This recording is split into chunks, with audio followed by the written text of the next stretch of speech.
How do the elephants let you know if they need anything? Do they ever ask for affection? And how do you know if they're happy?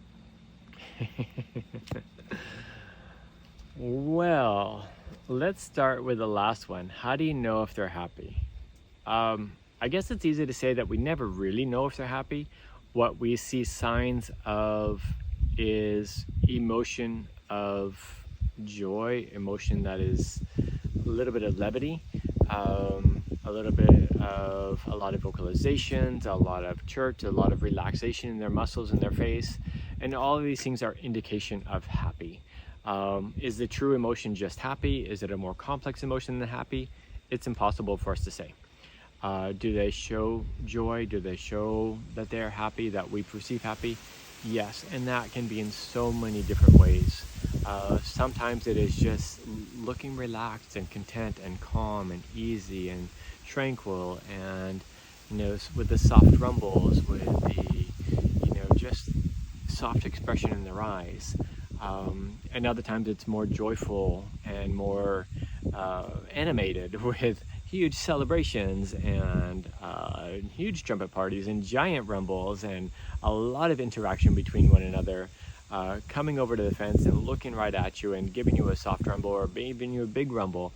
I mean, indications of happiness, but it's going to be much more complex than just happiness. It's going to be that overall, everything that encompasses joy, levity, happiness, comfort. So there's going to be a lot of different levels to that. Do they ever solicit affection? Yeah, they do sometimes. What we try to do is be there for them as they need us, but we also don't want them to really need us. We want them to get that from everybody else. That doesn't mean we close off if they do come over and they're doing something that expresses that they have a desire for social interaction or physical interaction, but that's going to depend on the individual. That's going to depend on what's going on. A lot of our job is to try to facilitate their development within their herd. Sometimes when they're being really sweet with one another, they will come over the fence, and we actually step back a little bit to let them have that moment together, because it's really about them more than it is about us. You can definitely encourage elephants to come over and solicit a lot more physical affection, and it's nice and it's rewarding and it's lovely to be able to pet elephants, but that's not really what it's about. It's about giving them their space. That said, within the balance of that, when they do come over and, depending on the moment, depending on how things are going, yeah, we do give them affection, and they solicit in different ways. Sometimes it is not even wanting physical touch. Sometimes it's just wanting you to see them a little bit differently. Geisha definitely comes over and she loves physical touch at times, but then other times she comes over and she just comes in close and she does little rumbles and little squeaks, and you go thinking that it might be physical touch that she's looking for. You go a little bit closer and she actually pulls away. So it's definitely a balance between what it is that we think they're looking for and what it is that they're actually looking for. And we have to really study what those nuances of each individual in that scenario, and not just assume, oh, you want me to say hi. We have to look deeper than that as well to see, what's the nuance of communication. I guess I touched, how do you know if they want something? I touched on that a little bit with the previous part of this question, is trying to understand the nuance of their communication. Sometimes it's coming over, let's use Bambi for an example.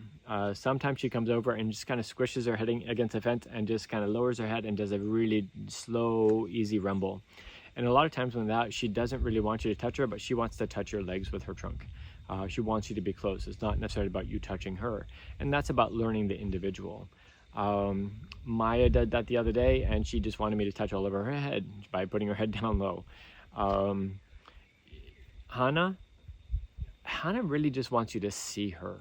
She doesn't really want to have a lot of physical touch. Sometimes she does, but most of the time she just wants to see you, to see her, and for her to see you. How does she let you know? It's a look.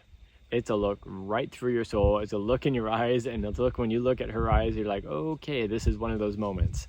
So all are individual. Exactly what they're expressing, what they're asking for each different time, that's all individual, and it changes from day to day, just as our physical needs, our emotional needs, our social needs change on a regular basis. We do have some tendencies with each individual, but those are constantly evolving. So what each elephant is asking for isn't a set of parameters, isn't a set behavior pattern.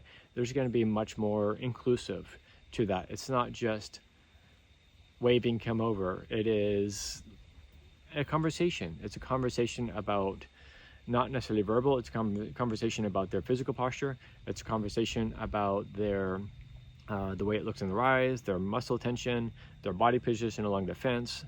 There's so many factors that go into us determining what it is that they might be asking for in that moment. I wish you could give you a simple answer. It'd be much easier to train caregivers if it was a simple answer. But with any complex species, there's not that simple answer. It's always more convoluted than that.